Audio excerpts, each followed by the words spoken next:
అస్మద్గురుభ్యో నమః.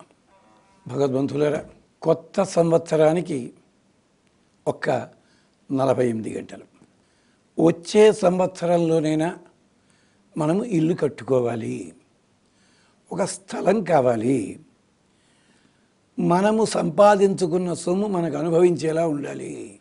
ఇలాంటి కోరికలన్నీ ఉంటాయి, తప్పేం లేదు. అలాంటి కోరికలు నెరవేర్పబడడానికి భగవదారాధన రూపమైన ఒక మంత్రాన్ని పరమగురువుగా ఉన్న భీష్మాచార్యుల వారు, ఆయన గురువులకే గురువు, 7 గురువుల దగ్గర చదువుకున్నాడు ఆయన.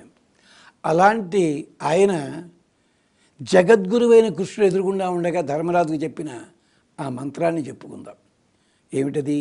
అజస్య నాభ్యాం సంభూతం యస్మిన్ విశ్వం ప్రతిష్ఠితం పుష్కరం పుష్కరాక్షస్య తస్మై పద్మాత్మనే నమః.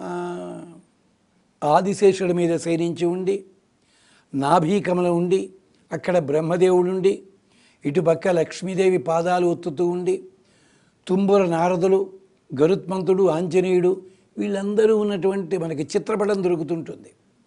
అది ఉంచుకుని 120 రోజుల పాటు ఈ శ్లోకాన్ని వీలు చేసుకుని ఉదయం పూటే 108 సార్లు తప్పనిసరిగా చదవాలి. చదివినట్టయితే అంటే 4 నెలల లోపల నీకు గృహ సంబంధమైన, నిర్మాణ సంబంధమైన ఇబ్బందులుంటే అవన్నీ పోతాయి. లేదా ఒక స్థలాన్ని కొనుగోలు చేయాలి, మరొకటి చేయాలి అన్నట్టయితే అది లభిస్తుంది. లేదా నీ కుటుంబానికి సంబంధించిన ఏదైనా తీరని ఇబ్బందులు ఏమన్నా ఉంటే అవి కూడా క్రమంగా తొలగిపోతాయి. దీనికి ఏవేవో ఇబ్బందులు పడి, ఏవేవో చేసి, ప్రసాదాలు చేసి, మరొకటి చేసి, పొర్లుడు దండాలు పెట్టి ఇన్ని అవస్థలేం లేవు. శ్రద్ధగా చదవడమే, ఉన్నది ఏదో చక్కగా నివేదన చేయడం. లేదు 108 మాకు కుదరటం లేదంటారా, కనీసం 51 సార్లు చదవండి. ఇది ఆ శ్లోకం చూడండి. అజస్యనాభ్యాం సంభూతం అంటే అజుడు అంటే మనం బ్రహ్మదేవుడు అంటున్నాం కాదు. అజస్య నాభ్యాం సంభూతం అంటే అజుడు అంటే పుట్టుక లేనివాడని అర్థం, స్వయంభువని కాదు. అక్కడ అంటే స్వయంభూ మళ్ళీ వేరే అర్థం ఉంది అక్కడ. అజహ పుట్టుకే లేనివాడు అంటే శ్రీ మహావిష్ణువు, ఆయన నారాయణుడు. అజస్య నాభ్యాం సంభూతం యస్మిన్ విశ్వం ప్రతిష్ఠితం.